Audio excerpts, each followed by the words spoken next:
positif ya, pemahaman positif. Yang kelima, pengembangan keterampilan motorik dan perawatan. Yang keenam, Kematangan kognitif. kematangan motorik. Tadi yang kelima, yang kognitif. Yang keenam boleh dibolak-balik, oke, nggak masalah.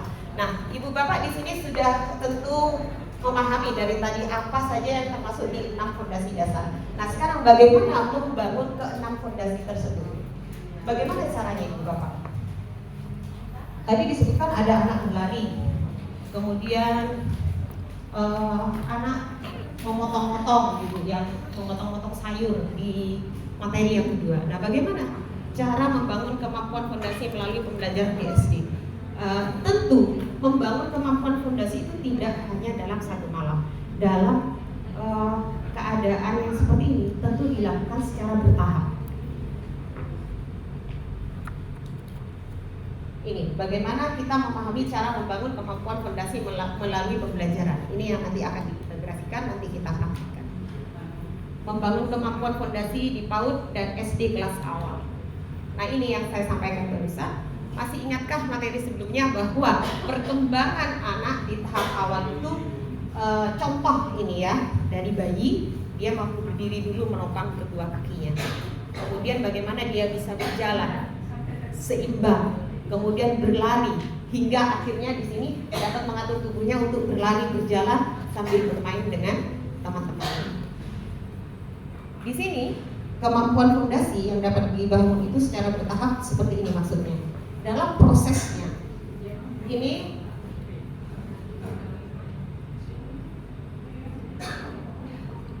di sini pada kurikulum PAUD sebenarnya ke-6 fondasi dasar itu sudah dibangun.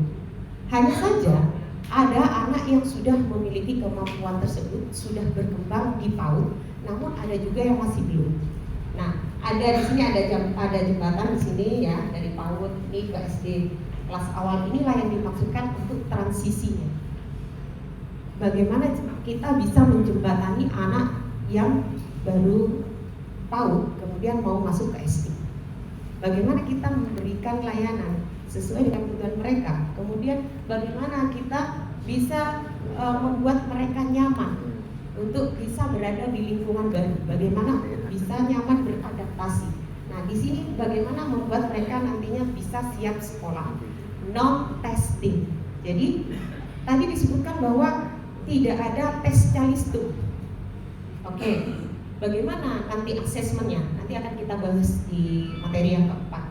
Nah, di sini di kelas awal sampai akhirnya sekolah. Ada anak yang tidak mengikuti PAUD.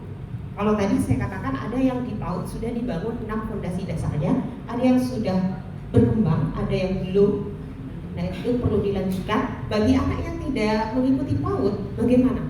Tetap dari manapun titik asal anak, kita membersamai untuk menuntun terus mereka mendapatkan, kita bina bagaimana anak tersebut bisa mengasah, menumbuhkan, kita menumbuhkan ke-6 fondasinya tersebut. Oke. Nah, ini ya, setelah anak memiliki ke-6 fondasi dapat dilanjutkan dengan mengembangkan kompetensinya. Selanjutnya, lalu bagaimana cara mengembangkan kemampuan fondasi secara bertahap di PAUD dan SD? Jadi di sini adanya ke-6 fondasi itu berfungsi untuk memastikan peserta didik PAUD dapat melanjutkan prosesnya untuk memiliki kemampuan fondasi dan memastikan peserta didik di jenjang pendidikan dasar yang tidak pernah melalui PAUD tetap mendapatkan haknya untuk dibina agar memiliki kemampuan fondasi seperti yang sudah saya jelaskan tadi. Next, oke. Nah, ini kemampuan fondasi itu bisa kita lihat di sini dari perilaku yang teramati. Ya, yang di sisi sebelah sana itu ada warna hijau, itu adalah kurikulum PAUD yang di situ ada CP dan seterusnya yang mungkin masih menggunakan K13 ini sebelumnya ya, tapi kalau sekarang sudah kurikulum merdeka semua. Kemudian itu adalah CP-CP yang ada di PAUD yang juga nantinya bagaimana kita bisa mengintegrasikan ke kurikulum yang ada di SD untuk mengintegrasikan ke mata pelajaran. Nah, di sini tentu ada jembatan-jembatannya. Inilah transisinya. Seperti itu. Mengenal nilai agama dan budi pekerti. Di situ anak sudah mulai mengenali Tuhan dan simbol keagamaan. Itu adalah perilaku yang teramati. Misalnya anak juga sudah bisa atau mampu berdoa sendiri atau bersama-sama. Itu juga merupakan sebuah perilaku yang teramati untuk mengenal nilai agama dan nilai budi pekerti. Itu yang pertama. Kemudian untuk perilaku yang teramati pada kemampuan fondasi yang kedua, yaitu kematangan emosi yang cukup. Contohnya ini adalah kemampuan mengelola emosi dan rasa positif mengenai dirinya. Kemudian juga kesadaran bahwa dia berada pada tempat yang berbeda, maka aturan dan kebiasaan yang berbeda dan patut diperhatikan. Jadi itu kematangan emosi lagi. Kematangan emosi itu pun kadang kita bisa melihat langsung, bahwa tadi dijelaskan ada anak yang tantrum, kemudian ada anak yang ternyata masih belum bisa mengenali emosinya sendiri. Ada kadang anak-anak itu, kenapa kok kamu menangis? Ternyata dia sedang merasa jengkel sama temennya, atau seperti itu. Dia masih kurang bisa mengenali emosinya. Kemudian selanjutnya keterampilan sosial dan bahasa. Kesadaran pentingnya menghargai sesama dan kemampuan untuk berempati. Kadang anak-anak juga kita mengamati anak tersebut itu kurang bisa berkomunikasi dengan baik. Tutur bahasanya pun juga masih kurang terstruktur. Jadi gini, ini pengalaman saya Ibu Bapak, mohon maaf, ini saya sambil share juga untuk pengalaman mengajar di kelas 1, karena ini adalah tahun kedua saya di kelas 1. Sebelumnya saya di kelas tinggi, kemudian di kelas rendah, itu sudah tahun ketiga ini adalah tahun ketiga saya. Maka untuk kemampuan sosial dan bahasa, memang di awal anak-anak malu-malu. Nah, ketika itu kita mulai bangun, kadang jawabannya pun tak ada satu atau dua kata, jangankan kalimat, mereka hanya mengangguk atau menggelengkan kepala, seperti itu. Nah, disitulah perlahan akan kita bangun. Bagaimana kita mengajaknya untuk selalu berkomunikasi. Kemudian selanjutnya pemaknaan terhadap belajar yang positif. Tentu ini nanti ini muaranya ke semua mata pelajaran. Jadi untuk semua mata pelajaran kita akan menginginkan anak yang memiliki antusiasme belajar yang tinggi, seperti itu. Lanjutkan kita ke pengembangan keterampilan motorik dan perawatan diri. Tentu kepemilikan kemampuan motorik kasar dan motorik halus. Jadi perawatan diri sudah Ibu Bapak semuanya sudah tahu juga ya, sudah banyak pengalaman. Disampaikan juga tadi oleh pemateri 1 dan pemateri 2 tentang ini perawatan diri, bagaimana mengacikan baju dan seterusnya, bagaimana menjaga kesehatan diri, mencuci tangan, memotong kuku, membersihkan diri setelah buang air kecil dan besar dan seterusnya. Karena itu keterkaitan. Ketika anak belum berkembang kematangan emosi dan bagaimana dia mengatur bahasanya, kemudian dia ingin untuk buang air kecil gitu ya, kadang takut untuk mengutarakan dan akhirnya ngompol lah di kelas seperti itu. Nah, itu bagaimana kita membangunnya? Guru kelas 1 yang harus telaten ya untuk mengatakan hal demikian. Kadang saya kalau cerita itu sama ada teman saya dulu waktu PPG dari Bangka Belitung. Jadi kalau pagi itu guru kelas rendah, mohon maaf, langsung sing-singkan lengan kanan dan kiri.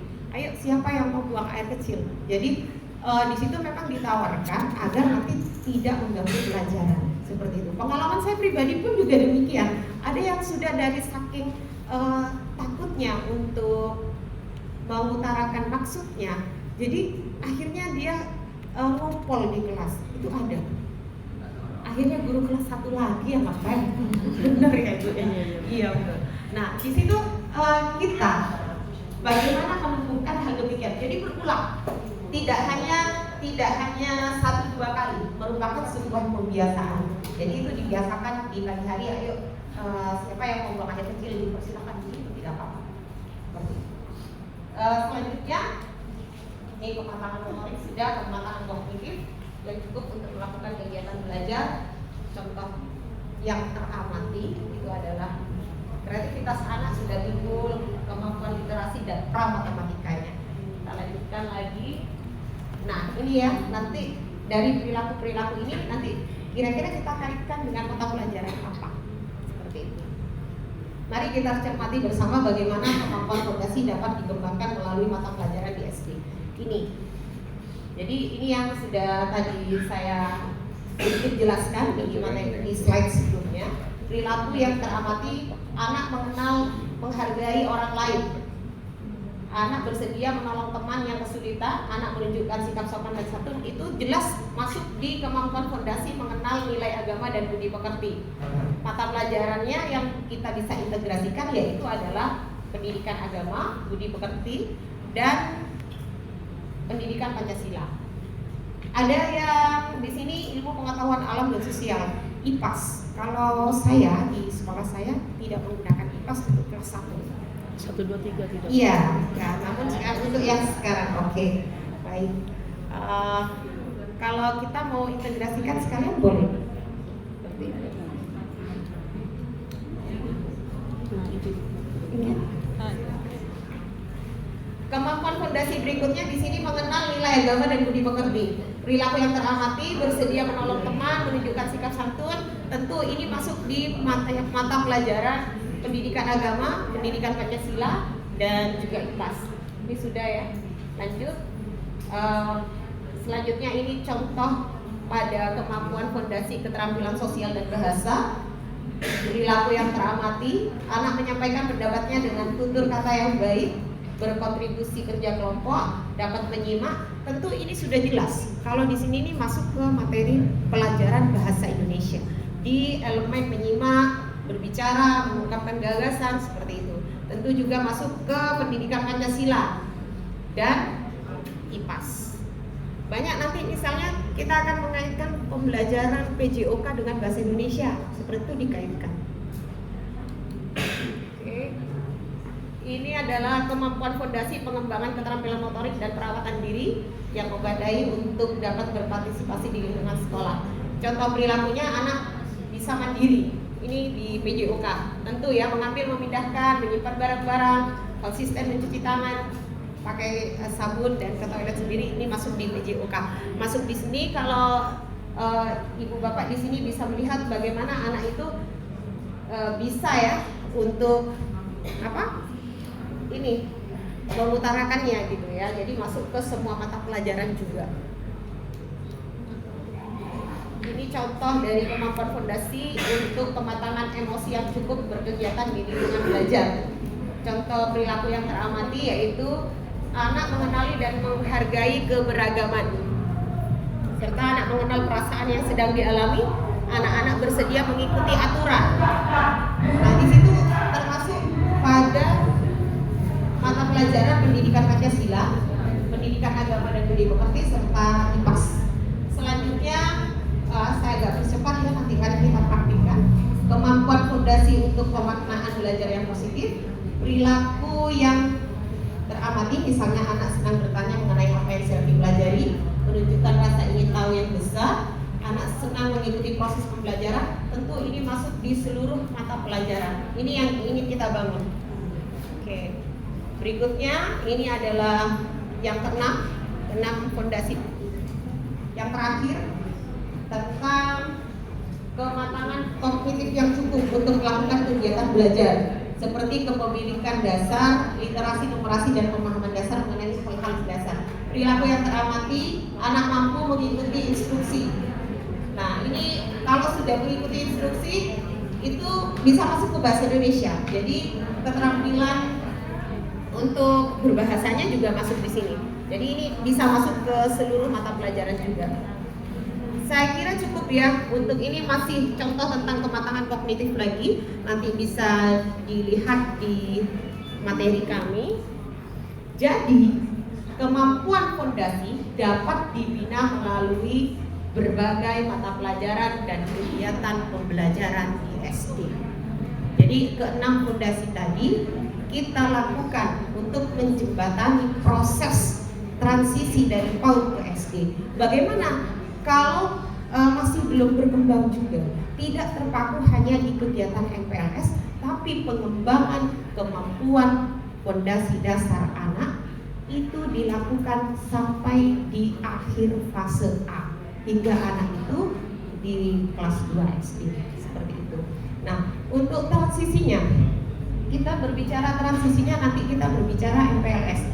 Tapi disimpan dulu, nanti akan saya jelaskan bagaimana MPLS sebelumnya ada pra MPLS dan selanjutnya seperti apa hingga dilaksanakan sebelum pembelajaran kita MPLS 2 minggu di awal tanpa menggunakan tes atau non testing.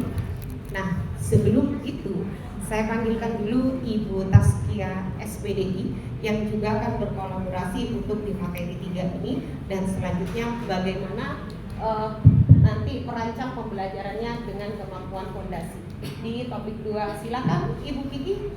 Ibu Kiki ini seorang fasilitator pendidikan guru penggerak angkatan 9. Silakan Bu Kiki. Baik, terima kasih Bu Fitri. Halo Bapak Ibu. Halo. Ketemu lagi ya, semoga nggak bosan sama saya ya. Baik, biar efisien saya lanjutkan. Masih semangat ya? Baik, untuk selanjutnya materi mengenai bagaimana cara merancang pembelajaran di SD yang dapat membangun kemampuan fondasi. Nah, kita lanjutkan. Jadi kita sudah bicara teknis. Kemampuan fondasi ini bisa dibina dalam pembelajaran intrakurikuler. Bapak Ibu jangan berpikir bahwa ini apa lagi ya, ini baru lagi ya. Jadi nanti ada pembelajaran intrakurikuler, mapel-mapel, habis itu ada pelajaran kemampuan fondasi seperti itu. Tidak terpisah. Ini menyatu Bapak Ibu. Jadi kemampuan fondasi ini bisa dibangun bersamaan dalam pembelajaran intrakurikuler. Langkah-langkahnya bagaimana? Yang pertama, tentukan contoh perilaku yang ingin dibangun. Tentukan contoh perilaku yang ingin dibangun. Jadi perilaku dari kemampuan fondasi apa yang ingin dibangun. Apa ngarang Bu? Jangan. Ada dasarnya. Dasarnya apa? Asesmen awal. Jadi modal utama kita adalah asesmen awal. Kemudian hasil atau data dari asesmen awal ini kita analisis, baru kita tentukan ini perilaku apa ya yang perlu saya bangun dari di kelas 1 ini. Setelah kita asesmen awal, kemudian datanya kita jadikan rujukan, kita tentukan perilaku yang perlu dibangun di kelas kita. Lanjutkan dengan mempelajari capaian pembelajaran yang menaungi kemampuan fondasi yang ingin kita bangun. Nah, setelah itu baru turunkan menjadi tujuan pembelajaran. Pembelajarannya seperti penjelasannya seperti apa? Seperti ini. Jadi yang pertama kan menentukan perilaku yang ingin dibangun. Dasarnya apa tadi? Sebelum menentukan perilaku yang ingin dibangun, dasarnya adalah data dari asesmen awal. Jadi setelah diadakan asesmen awal, hasilnya seperti ini. Misalkan kemampuan fondasi yang ingin dibangun adalah ini, kematangan emosi yang cukup untuk berkegiatan di lingkungan belajar. Nah, contoh perilakunya apa? Nah, ini contoh-contoh perilaku yang dapat teramati ya. Ini contoh-contoh perilaku anak didik yang sudah memiliki kematangan emosi. Nah, dari hasil asesmen awal yang akan kita ambil perilaku yang sudah terbangun atau yang belum terbangun. Yang belum tentunya ya, karena tugas kita sebagai guru adalah membangun kemampuan fondasi. Ini contohnya. Berdasarkan data yang diperoleh, data apa? Data asesmen awal. 11 dari 15 murid SD kelas 1A belum dapat mengikuti kesepakatan kelas yang telah dibuat bersama. Nah, misalkan satu kelas itu ada 15. Setelah di asesmen awal hasilnya ada 11 anak belum dapat mengikuti kesepakatan kelas yang telah dibuat bersama. Oleh karena itu, guru menentukan bahwa perilaku yang ingin dikembangkan adalah anak bersedia mengikuti aturan yang telah disepakati bersama. Jadi ini perilakunya ya. Perilakunya anak bersedia mengikuti aturan yang telah disepakati bersama. Berarti untuk poin menentukan perilaku yang ingin dibangun sudah ada, yaitu anak bersedia mengikuti aturan yang telah disepakati bersama. Sampai di sini bisa dipahami? Bisa ya? Ya. Jadi sebelum kita mau merancang proses pembelajaran, kita adakan asesmen awal dulu. Setelah didapat datanya atau hasilnya, kita tentukan perilakunya yang akan dibangun. Sudah dapat perilaku yang ingin dibangun, kita lanjutkan. Nah, setelah dapat perilaku yang ingin dibangun, kita lihat capaian pembelajaran apa yang bisa menaungi perilaku ini. Ya, jadi saya ulang, kemampuan fondasinya adalah kematangan emosi yang cukup. Perilaku yang ingin dibangun, anak bersedia mengikuti aturan yang telah disepakati bersama. Sudah, fix. Sekarang kita mau memasukkan ke pelajaran kan, mau masukkan ke intrakurikuler. Kita lihat capaian pembelajaran apa nih yang bisa mengakomodir perilaku ini. Biasanya kalau perilaku ini adanya di pendidikan Pancasila atau agama gitu ya, atau bahasa Indonesia. Kita bahas satu saja. Nah, di sini misalnya capaian pembelajaran pada mapel pendidikan Pancasila atau PPKN. Sebelumnya saya izin bertanya, apakah di sini masih ada yang menggunakan kurikulum 2013? Apakah masih ada? Sepertinya sudah kurikulum merdeka semua ya? Ya, alhamdulillah, karena startnya pasti dari kelas 1. Berarti semuanya sudah menggunakan kurikulum merdeka ya. Oke, alhamdulillah, berarti kita satu frekuensi. Nah, kita lihat dalam mapel pendidikan Pancasila ini CP-nya ada 4 elemen. Elemen Pancasila, elemen Bhinneka Tunggal Ika, Undang-Undang Dasar Negara Republik Indonesia, dan Negara Kesatuan Republik Indonesia. Nah, Bapak Ibu nanti diteliti nih, kira-kira mana nih yang cocok untuk menaungi perilaku yang ingin dibina. Ternyata setelah dianalisis ada di elemen Undang-Undang Dasar Negara Republik Indonesia tahun 1945. Mengapa? Karena di elemen ini, elemen Undang-Undang Dasar Negara Republik Indonesia tahun 1945 pada fase A menekankan pada pemahaman anak terhadap aturan di lingkungan dan juga implementasinya. Bisa kita lihat kalimatnya. Nanti materi kami share di microsite yang sudah Bapak Bu Hari share ya. Namun mungkin belum lengkap karena mohon maaf informasinya barusan dari Pak Bu Hari tentang link microsite-nya. Nanti akan kami isi. Jadi Bapak Ibu tidak perlu repot memfoto seperti itu. Nanti dibuka aja microsite. Kita kembali ke laptop. Jadi di elemen ini kata-katanya sudah cocok untuk perilaku ini, yaitu peserta didik mampu mengenal aturan di lingkungan, keluarga, dan sekolah. Peserta didik bla bla bla bla bla. Di bawah ini peserta didik mampu menunjukkan perilaku mematuhi aturan di keluarga dan sekolah. Berarti kita sudah ketemu ya. Perilakunya ini, CP-nya yang cocok adalah ini, Undang-Undang Dasar Negara Republik Indonesia. Sampai di sini bisa dipahami? Saya jadi menentukan kemampuan fondasi, menentukan perilaku, kemudian mencocokkan dengan CP. Nah, setelah kita menemukan CP itu kan masih paragraf ya, masih umum. Masih pemahamannya bisa kemana-mana, masih luas, abstrak seperti itu. Nah, agar bisa dikonkretkan di kelas, bisa diukur oleh guru, maka CP tersebut harus kita turunkan menjadi tujuan pembelajaran. Tujuan pembelajaran itu harus mengandung kata-kata kerja operasional. Kenapa? Karena agar bisa diukur nih sama kita gurunya ketika kita mengasesmen. Itu kan dasarnya tujuan pembelajaran. Jadi tujuan pembelajaran harus mengandung kata kerja operasional. Ya, contohnya seperti ini.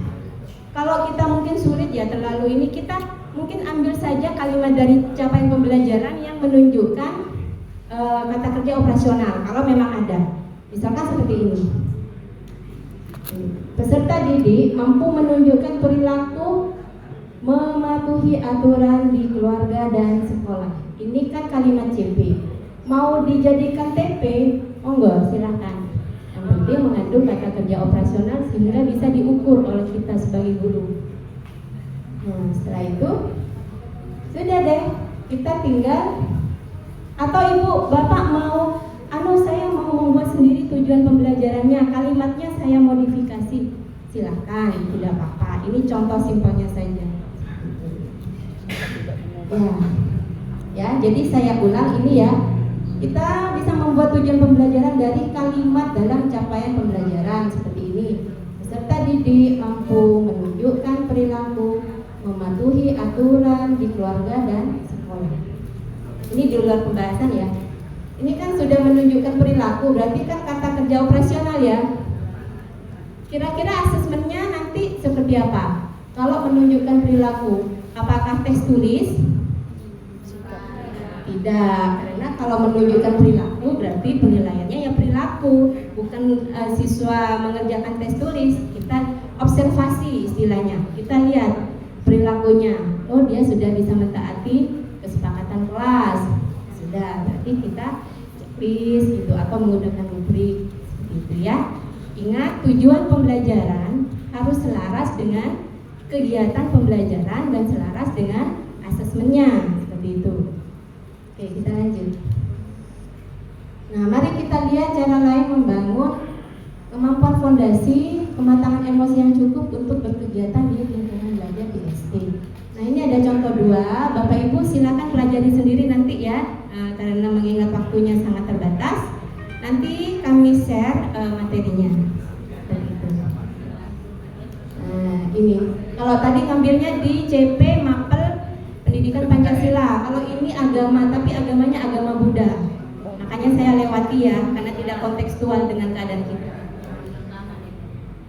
Nah, kemampuan fondasi itu apakah hanya dapat dibina melalui pembelajaran di kelas atau dengan kata lain intrakurikuler?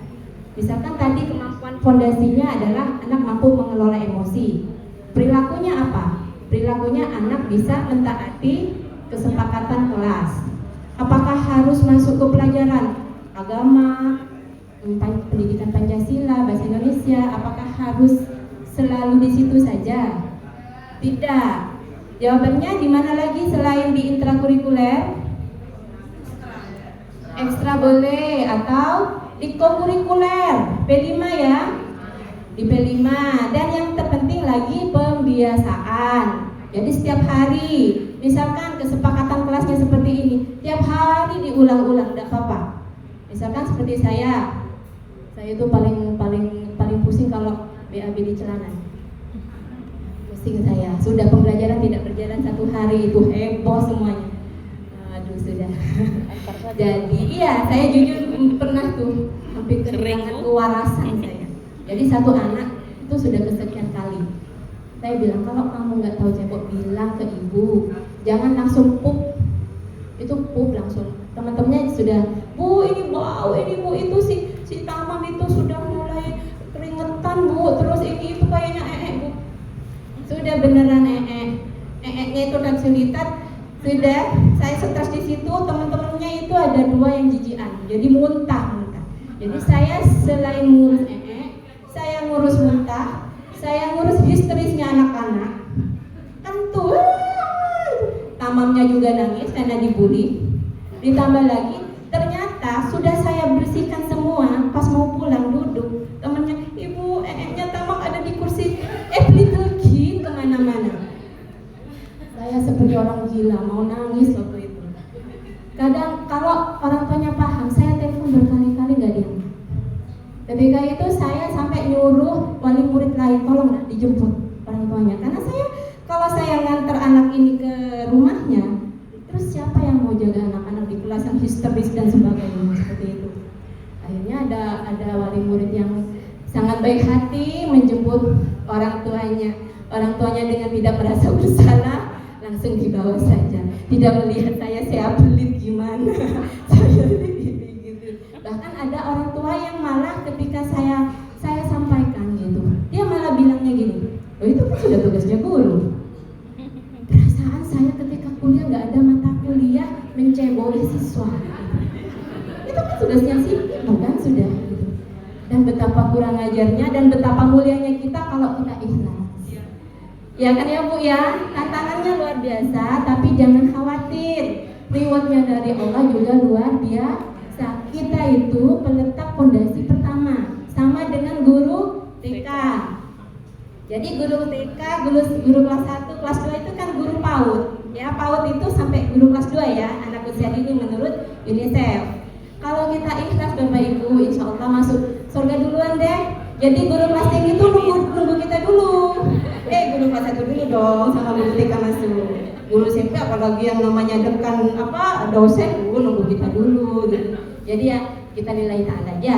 Kalau seperti itu, saya maunya itu pensiun saja Bu. Masa saya disuruh nyeboin dia pada angkatan pasti ada anak seperti itu. Oke, ya gitu ya. Jadi guru kelas 1 harus visioner. Kalau kita lihat cuma di dunia kita capek. Tapi kita lihat ini loh, katanya Bu Sulfi, mungkin ini yang akan menghapus dosa kita. Gitu. Mungkin anak-anak ini tangannya yang akan menarik kita ke surga. Ya, amin. Kita lanjut. Jadi kemampuan fondasi sekali lagi dibina di dalam pembelajaran dan juga dalam pembiasaan. Selain di kurikuler juga, ekstrakurikuler juga pembiasaan. Jadi misalkan anak-anak kelas 1 kan rentang konsentrasinya rendah, diulang-ulang aja tiap hari. Yo, kalau mereka belum bisa baca tulis kan ada gambar. Saya buat kesepakatan kelas ada gambar toilet, WC, ada tulisan. Jadi anak yang belum bisa membaca bisa paham. Oh, kalau sudah urusan WC berarti BAB kan? Yang sudah bisa baca ya membaca. Bahwa tidak boleh pup di celana. Harus bilang. Kalau nggak bisa cebok bilang. Seperti itu kan ya. Nah, dibiasakan seperti itu.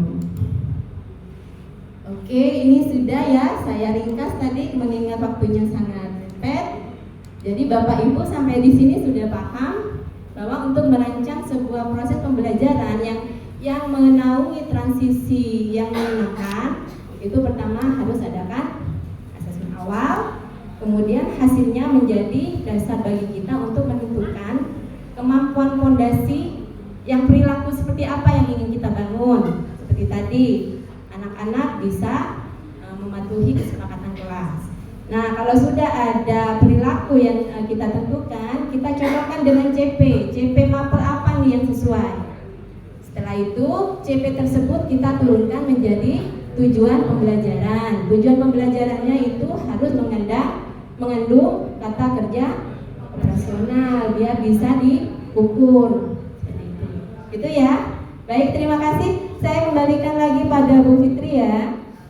Baik, Ibu Bapak, mungkin ada yang ingin ditanyakan dari bagaimana membangun kemampuan fondasi untuk materi ketiga sebelum kita lanjut ke materi berikutnya. Ini agak ngebut memang sudah jam 11 ya Ibu Bapak. Ada yang ingin mau ditanyakan untuk materi 3, bagaimana membangun kemampuan fondasi dasar anak di kelas awal pada masa transisi. Tentu tidak bisa langsung satu kali ya, dilakukan secara bertahap. Seperti itu. Ada yang ingin ditanyakan? Beri tepuk tangan, berarti luar biasa sekali Ibu Bapak yang ada di sini sudah memahami dengan baik. Kita lanjutkan untuk materi yang keempat. Bu Supi bisa membantu saya.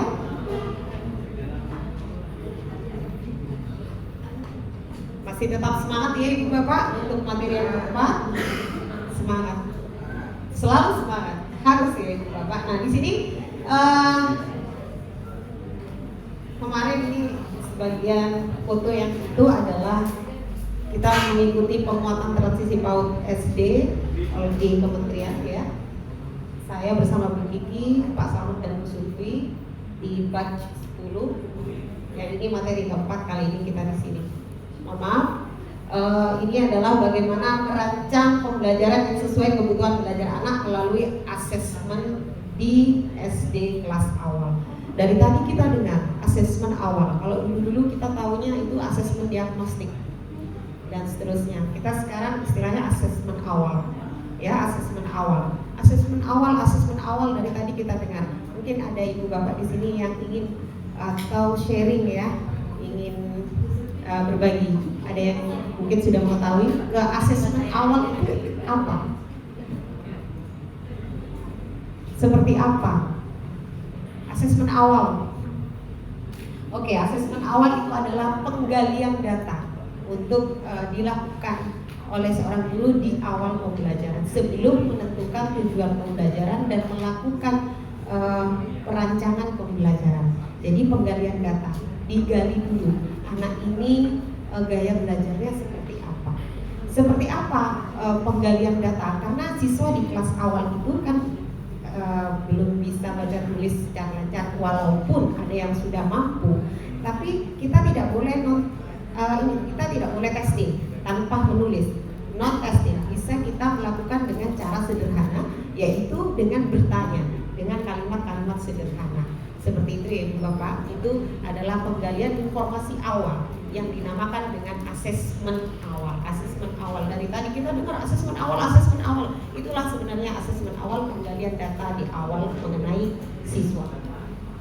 Ini yang akan kita pelajari, merancang asesmen awal, bagaimana memodifikasi pembelajarannya, serta asesmen non-testing untuk evaluasi ketercapaian tujuan pembelajaran. Itu yang akan kita pelajari di modul ini.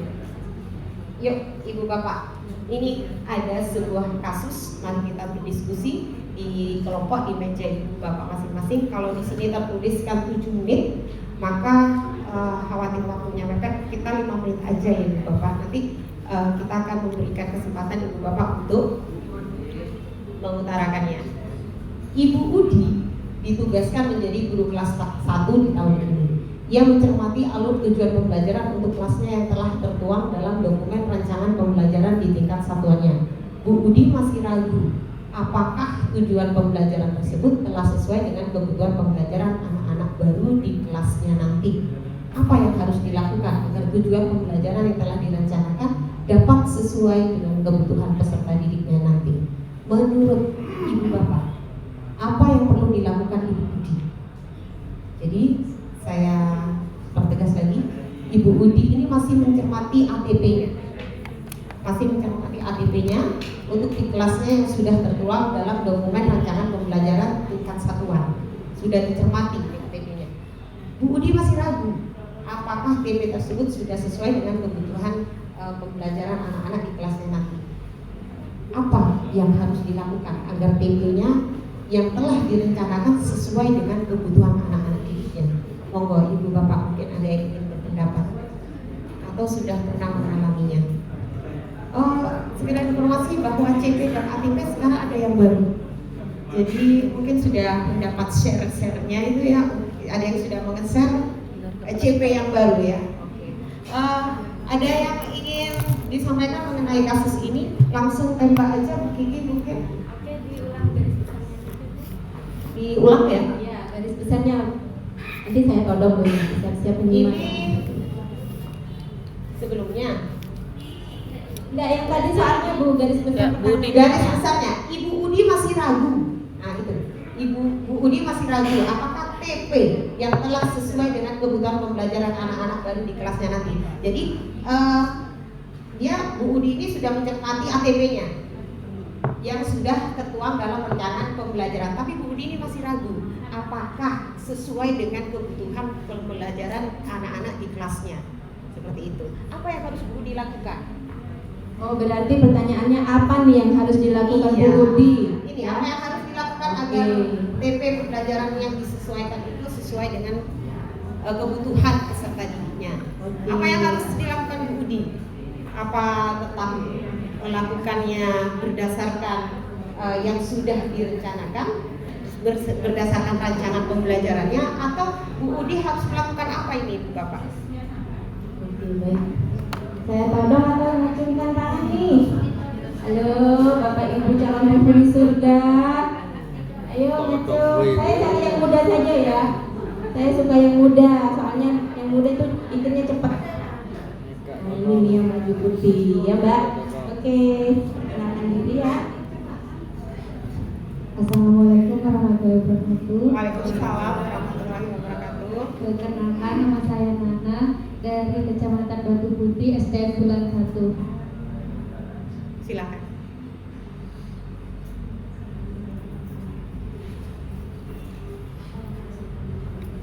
Apa yang harus dilakukan Bu Udi? Bu Udi masih ragu nih tentang TP, apakah sesuai dengan kebutuhan pembelajaran anak-anak di kelasnya nanti.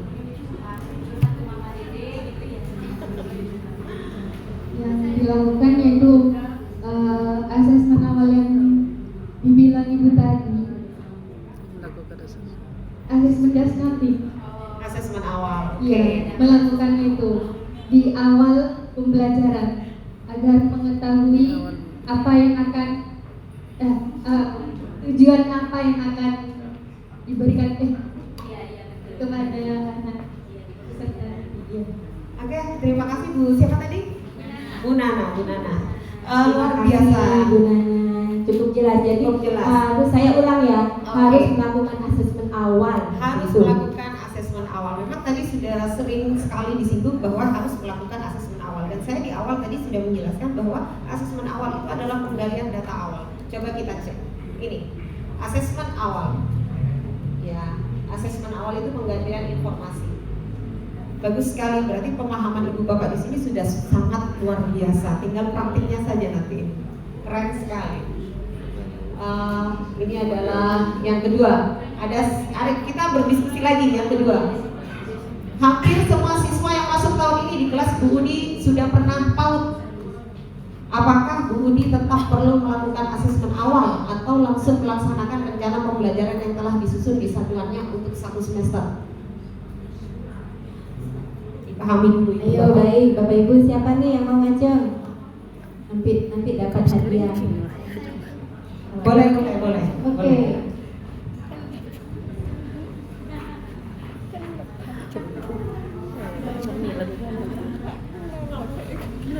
Iya, monggo silakan. Assalamualaikum warahmatullahi wabarakatuh. Salam warahmatullahi wabarakatuh. Perkenalkan, nama saya Aziza dari SDN Gading 1, Kabupaten Gading. Saya menanggapi apakah tahun ini Bu Udi harus melakukan asesmen awal? Ya. Mengapa? Karena peserta didik yang tahun itu tidak semuanya siap. Ada yang sudah berkembang, ada yang belum. Jadi menurut saya Bu Udi harus melakukan asesmen awal sehingga semua peserta didik dapat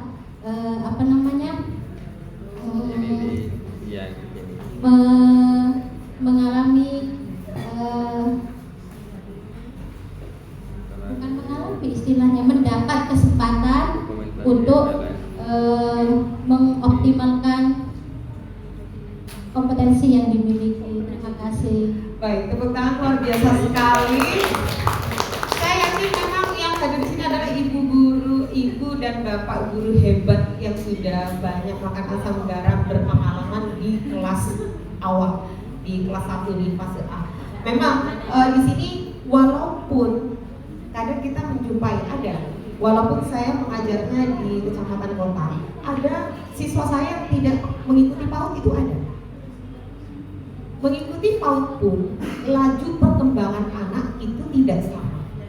Ada yang berkembang dengan pesat, sudah berkembang katanya tadi dikatakan Bu Aziza, dan ada juga yang masih belum. Karena memang laju perkembangan pertumbuhan anak itu tidak sama, melalui gizinya, melalui background orang tuanya juga yang mengasah, atau kesempatan-kesempatan lain yang tidak dimiliki oleh anak lain, sehingga memang laju perkembangan anak itu tidak sama, sehingga tetap harus melakukan asesmen awal. Bagaimanapun keadaannya. Bagaimana anak-anak saya ini di sini rata-rata sudah bisa kalistung semua. Ada yang seperti itu ya Ibu Bapak ya? Ada, mungkin. Tapi kalau saya sendiri, saya pribadi, ada beberapa siswa saya ada yang masih belum lancar, ada yang masih baru mengenal suku kata, ada yang bisa membaca namun masih belum memahami arti dari apa bacaannya, seperti itu. Jadi tetap dilakukan asesmen awal. Oke, ini tadi laju perkembangan anak berbeda. Tidak hanya laju perkembangannya, namun kesempatan belajar anak pun juga berbeda-beda. Karena frekuensi anak kadang belajar itu juga tidak sama. Oke, kematangan anak juga tidak sama. Kita lanjutkan lagi. Bagaimanapun kondisi awal peserta didik, Bapak Ibu tetap perlu melakukan asesmen awal untuk mendapatkan gambaran utuh kemampuan fondasi murid-murid di kelas Bapak Ibu.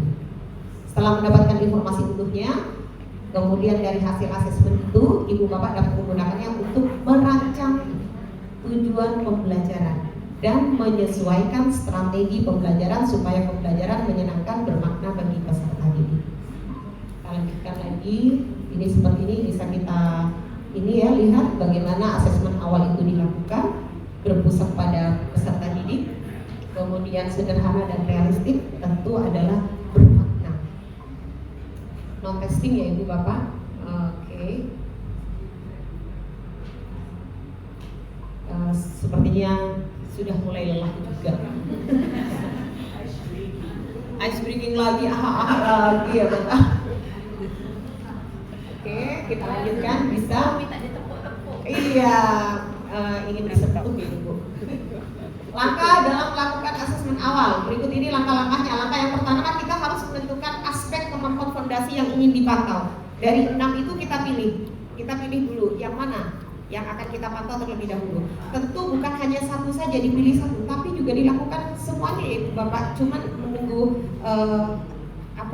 poin-poinnya itu satu persatu. Gitu.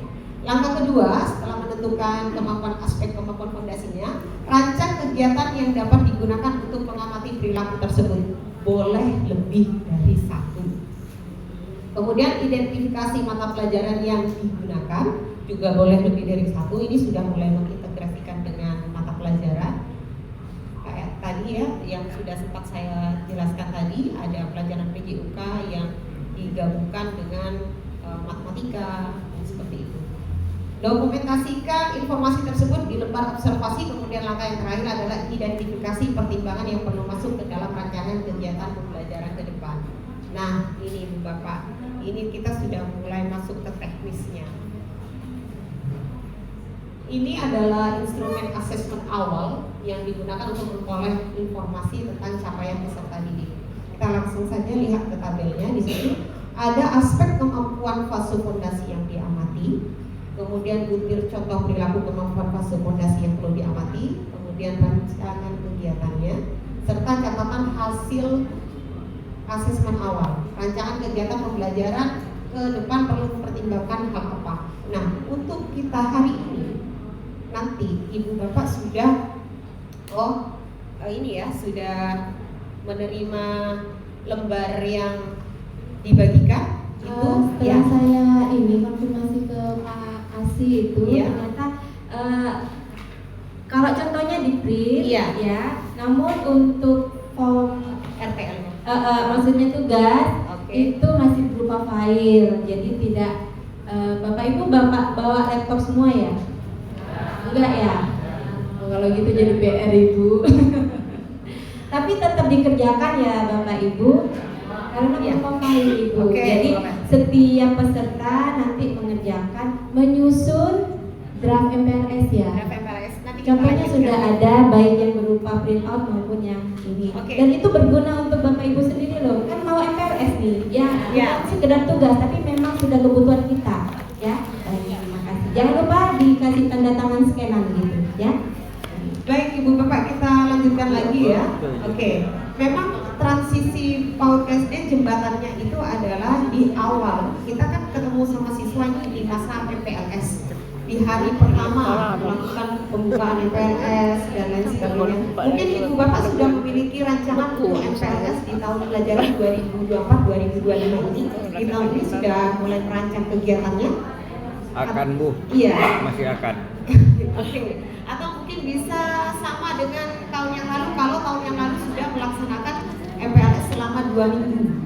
Kebetulan di sekolah saya sudah melakukannya selama 2 minggu. Kepotong ya, jadi mungkin tidak full 12 hari karena ada waktu liburnya juga, yang seperti itu 10 hari. Ini Ibu Bapak. Nah, di sini Coba kita lihat di sini mata pelajaran bahasa Indonesia yang diintegrasikan juga dengan PJOK dalam masa waktu 1 hari. Jumlah anak di sini dalam kelas 28. Nah, untuk yang di sini keterampilan motorik dan perawatan diri. Oke. Ibu Bapak sudah sangat antusias sekali ya untuk melihat contoh yang sudah diberikan. Kalau di sini ini rancangan kegiatan contoh yang dari kementerian, itu rancangan kegiatannya pada keterampilan motorik dan perawatan diri itu kegiatannya adalah permainan ibu berkata.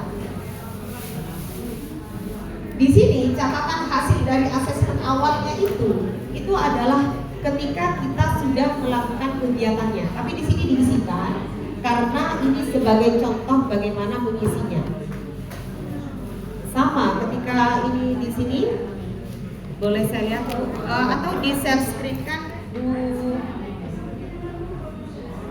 iya untuk yang sebelum ya yang ini iya sudah ada di yang pra MPLS. Saya sampaikan dulu Ibu Bapak. Jadi Ibu Bapak ini setelah PPDB kan sudah berakhir nih untuk yang SD, sudah daftar ulang, sudah. Nah, adakah kegiatan pra MPLS Ibu Bapak di sekolah? MPLS kita di tanggal 15 ya Ibu Bapak ya. 15, 16, 17 itu 3 hari pertama. Ini yang biasa dilakukan. Ya benar ya Ibu Bapak ya, biasanya 3 hari aja gitu. Hari pertama biasanya diisi dengan memperkenalkan diri sendiri, perkenalan diri dengan guru. Di hari kedua diisi dengan pengenalan fasilitas sekolah, ya kan? Mengenal sekolah, ada yang berkeliling sekolah, ada juga yang menjelaskan tentang fungsi dari fasilitas sekolah, ada juga dengan bermain. Di situ ada beberapa yang sudah saya jelaskan di hari kedua. Kemudian yang hari ketiga itu banyak yang sudah mulai bervariasi, ya. Nah, saat ini saya ingin bertanya dulu, apakah Ibu Bapak juga melakukan pra MPLS? Pra MPLS itu kita bisa melibatkan wali murid. Jadi mungkin sebelum melaksanakan MPLS kita lakukan dulu pra MPLS.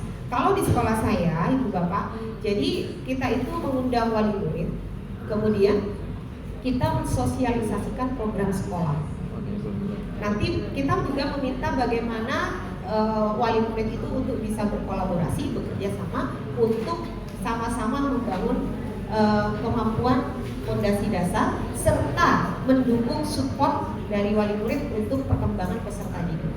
Jadi kita membuat kesepakatan dulu, Ibu Bapak, kesepakatan kalau di kelas, kesepakatan kelas, keyakinan kelas, kita membuat sebuah kesepakatan juga dengan wali murid. Jadi misalnya nanti pendampingan selama kegiatan ini seperti itu. Jadi support system dari wali murid itu juga diperlukan kita lakukan di pra MPLS. Tidak pernah Bu. Bisa dilakukan. Jadi nanti keterlibatan wali murid itu akan sangat membantu pada kegiatan sekolah. Iya, boleh. Ya, terima kasih. Kalau di mohon maaf, karena di kepulauan saya kebetulan di Ginting itu akan melakukan pra MPLS mungkin sulit untuk dijangkau, dilakukan. Karena apa?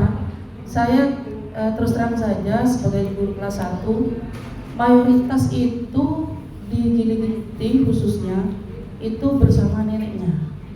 Jadi kalau saya sampai mengundang seperti itu Bu, mungkin kesulitan karena yang hadir kakek atau nenek, dan mayoritas itu di Ginting itu bersama kakek nenek, dan itu pun kadang dititip ke pamannya atau bibinya. Jadi susah untuk melakukan hal seperti itu Bu. Jadi kegiatan itu misalnya kalau seperti itu akan dilakukan seperti apa? Mungkin ada solusi dari Ibu untuk mendapatkan untuk melakukan pra Seperti itu, Bu. Solusinya Sebelumnya untuk mendaftarkan ke sekolah diantar oleh kakek nenek. Kadang-kadang itu melalui SMS, WA, Bu. Jadi dari Jakarta, dari Bogor, dari Bandung itu SMS. Untuk kakak dan adik itu masuk SMS. Seperti itu online. Jadi seperti itu. Nah, pertama yang mengantar itu kalau bukan kakaknya itu neneknya. Seperti itu. Jadi menurut saya pribadi guru kelas itu susah. Baik, terima kasih Ibu. Siapa tadi Bu? Ibu Arnida. Ibu Anina. Nah, kalau memang dirasa sulit untuk mengumpulkan wali murid, nah kita ini kan bertemu dengan wali, bukan orang tua tapi wali ya Ibu ya. Pada saat mendaftar kan nggak mungkin anak-anak itu ujuk-ujuk datang gitu ya. Tentu mendaftar ke sekolah. Nah, ada walinya. Mungkin di situ bisa langsung diselipkan masa apa yang ingin disampaikan, komunikasi awal. Jadi pra MPLS itu adalah komunikasi awal kita dengan wali murid. Jadi ketika mendaftar itu Ibu, nah di situ bisa disampaikan, diselipkan beberapa program sekolah. Kita kan sudah face to face nih. Nah di situ. Kemudian dikenalkan juga fasilitas sekolah. Yang terpenting adalah program sekolah tersampaikan pada walinya. Walinya seperti itu. Gini Bu, karena sudah pengalaman saya ya Bu, itu satu wali dengan membawa 5, 7, 10 sampai. Jadi ini barusan nelpon juga, ini Bu saya bawa lagi murid, bawa lagi Bu kakak dan akte, seperti itu Bu. Jadi saya kira bagaimana Oke. ini? Kalau di saya ini dulu ya Bu, berbicara di saya. Setelah melakukan koordinasi pertemuan dengan wali murid, kemudian kita membentuk sebuah WA group yang di situ kita bisa mengkomunikasikan hal perkembangan anak peserta didik. Nah, apakah itu juga sudah ada WA groupnya? Di situ orang tuanya itu juga. Ada.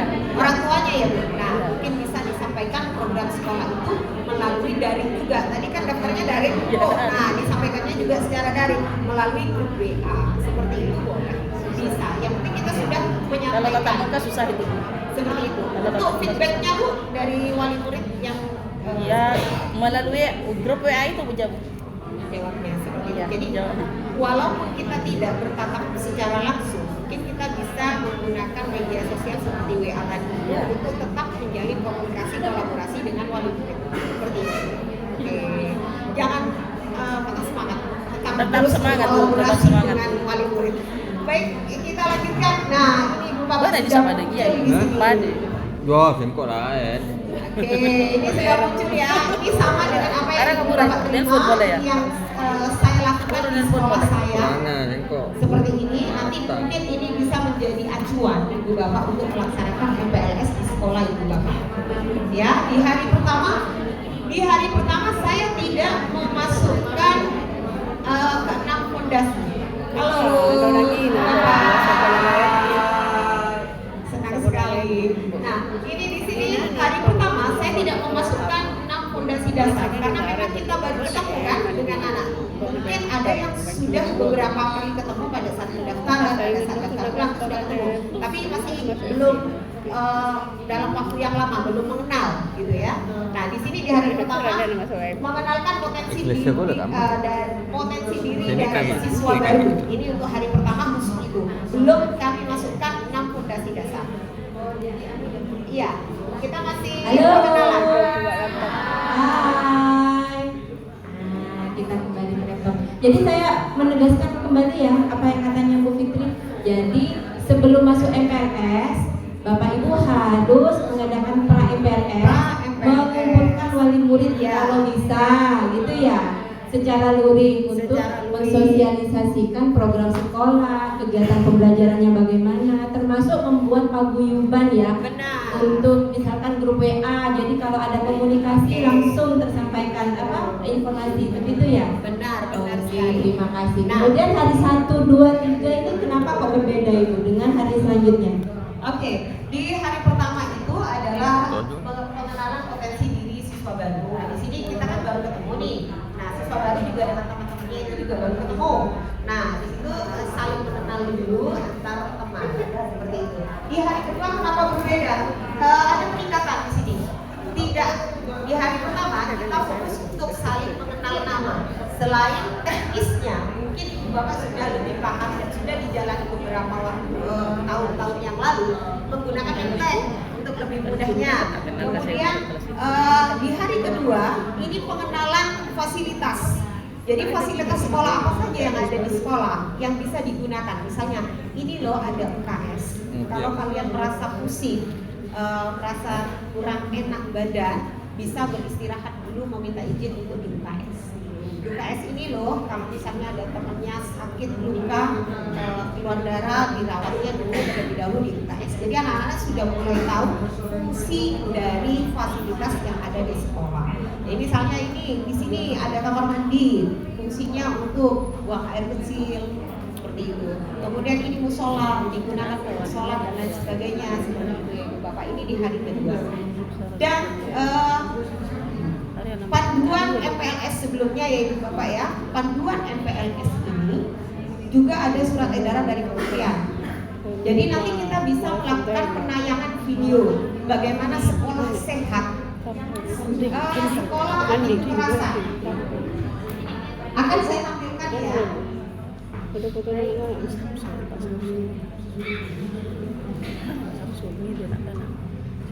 Jadi sambil menunggu Bu Fitri menampilkan, itu draft yang tahun lalu ya. Sebenarnya transisi PAUD SD itu sudah tahun lalu dijalankan seperti itu. Kemudian 2 minggu khusus untuk kelas 1 ya. Kenapa 2 minggu? Karena ada pra MPLS. Jadi setelah itu MPLS hari 1, 2, 3 itu siswa mengenal sekolah sebagai lingkungan belajarnya. Jadi hari pertama, kedua, ketiga siswa dikenalkan pada lingkungan sekolahnya. Begitu. Nah, hari keempat dan selanjutnya, nah itu sekolah yang mengenal siswanya atau dalam artian guru melakukan asesmen awal. Jadi bisa dipahami ya Bapak Ibu, ada pra MPLS pertama dulu untuk mensosialisasikan tentang sekolah, program dan kegiatannya dan sebagainya, membuat paguyuban. Kemudian dilanjutkan MPLS hari 1, 2, 3 itu kegiatannya lebih berfokus pada mengenalkan sekolah sebagai lingkungan belajar pada siswa. Jadi dikenalkan pada teman-temannya, mengenalkan diri juga pada teman-temannya, mengenal guru, lingkungan sekolah, ruangan-ruangan dan sebagainya. Itu hari 1, 2, 3. Hari keempat hingga sisanya yang 2 minggu itu sekolah yang mengenal siswanya atau dengan kata lain guru yang melakukan asesmen awal.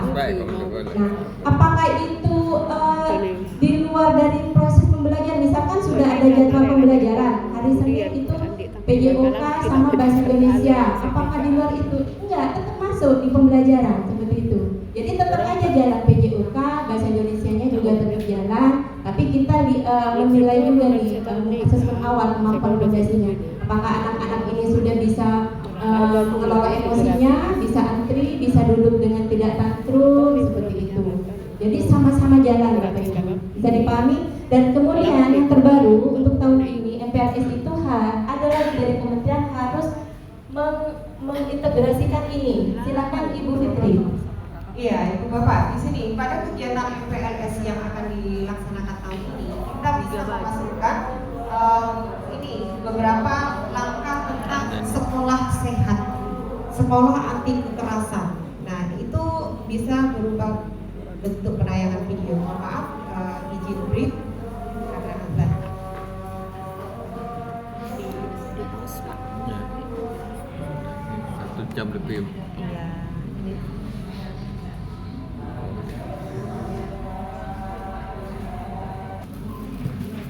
Ini perlu keliling ke teman-teman kan? Boleh.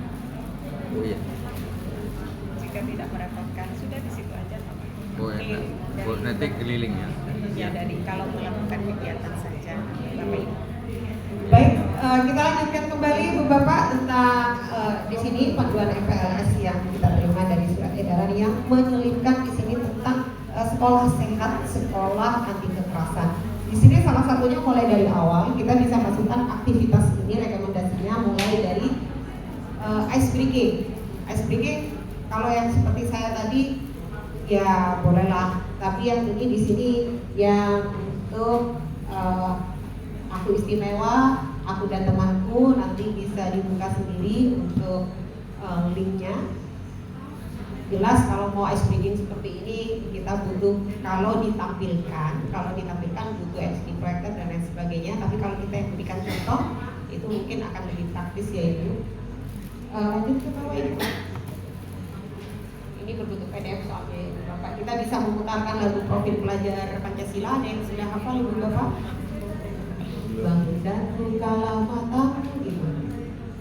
Arahkan jasad. Oke. Aktivitas mengenalkan bentuk-bentuk kekerasan untuk cegah kekerasan di sekolah. Mungkin kita menjelaskan kepada siswa agar siswa mengetahui, oh ternyata ini boleh dan tidak boleh. Nanti ada permainan boleh dan tidak boleh yang juga bisa dilakukan di kegiatan MPLS. Ini mulai dari kekerasan fisik, kekerasan psikis, perundungan, kekerasan seksual, diskriminasi, toleransi, kemudian kebijakan yang mengandung kekerasan. Nah di sini anak-anak sudah mulai dikenalkan bahwa kita tidak boleh seperti ini dengan bahasa yang sederhana kepada siswa. Ada ini videonya untuk kekerasan seperti apa, ini nanti dijelaskan. Karena kalau ditayangkan semua video-video ini mungkin nanti akan memakan waktu yang cukup lama. Berikutnya Bu Sulfi minta tolong ya, oke. Nah di sini oke, ini yang saya katakan tadi ada permainan boleh dan tidak boleh. Boleh kita lakukan bersama siswa. Ibu Bapak dapat menonton videonya. Kita selanjutnya. Nah di sini aksi nonton bareng.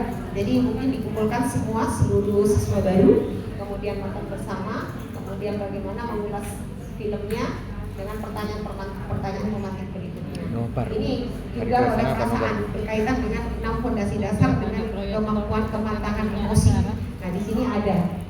Ini nanti bisa Ibu Bapak cek, akan di-share di deskripsi grup. Berikutnya Ibu.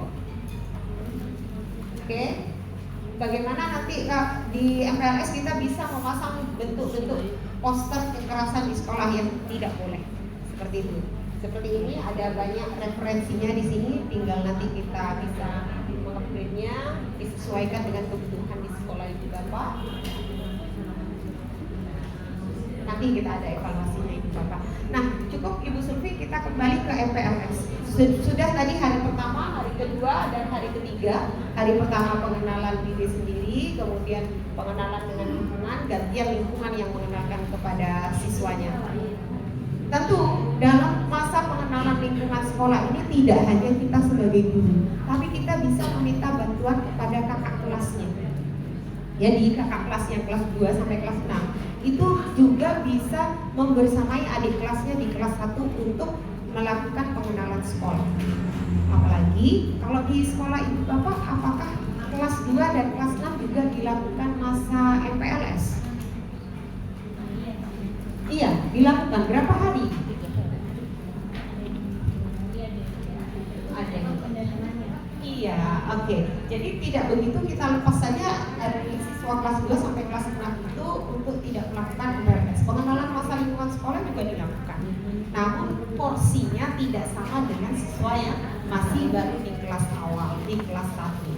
Seperti itu. Karena ada kadang-kadang anak-anak yang sudah kelas 2, kelas 3 tapi tidak tahu di mana letak UKS, seperti itu. Nah, ini ya Ibu Bapak ya, yang tadi saya ungkapkan, yang saya tadi sudah jelaskan sampai di sini tadi sebelum ke yang materi tadi. Coba Ibu Bapak cermati di sini aspek kemampuan fase fondasi yang akan diamati. Kita cek di sini keterampilan motorik dan perawatan diri. Dari contoh perilaku yang kemampuan fase fondasinya memiliki koordinasi gerak tubuh yang seimbang saat berkegiatan, misalnya berjalan dan seterusnya. Ini pada yang permainan Ibu berkata. Nah, misalnya Ibu berkata, anak-anak nanti lebih jelasnya ada video ya, ada video yang akan dipaparkan di materi rumah. Contoh lengkapnya itu di paper atau di kertas yang Ibu Bapak pegang. Mulai dari hari pertama, hari kedua, ketiga itu masih belum memasukkan ke 6 fondasi. Tapi mulai dari hari ke-4 sampai hari ke-10 itu sudah mulai ada kemampuan fondasi yang belum dibangun. coba Ibu Bapak diamati terlebih dahulu. Nanti tugasnya akan disampaikan oleh Bapak Buhari yang akan diupload di RTN. Awalnya saya menginginkan kemarin itu ada bentuk, maksudnya kita langsung praktik menuliskan di sini sambil berdiskusi. Awalnya seperti itu. Nah, karena ini di SID berarti nanti pekerjaan rumah ya, Bapak PR nanti jadinya. Awalnya saya menginginkan di sini berdiskusi langsung dengan Ibu Bapak semua. Jadi nanti Bapak itu bisa mengimbaskan ke Ibu Bapak guru di kecamatannya, itu lebih mudah dan bisa mempergunakan apa yang sudah kita diskusikan di sini untuk MPLS pada tahun pelajaran ini. Tadi kan saya tanya, apa sudah merancang kegiatan MPLS di tahun ini? Ada yang mengatakan sudah, ada yang mengatakan belum, ada yang masih on proses seperti itu. Nah, mari kita di sini bisa mendiskusikan hal tersebut. Itu keinginan saya. Namun ternyata itu untuk PR itu Bapak, untuk penyetorannya di SID di universitas yang disediakan. Oke, saya cukupkan sampai di sini untuk materi keempat. Selanjutnya materi kelima.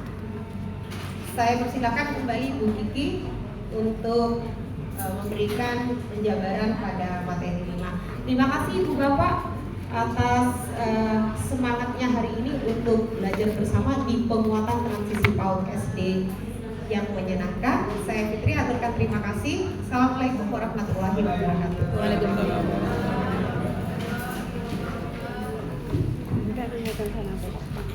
Jeda dulu.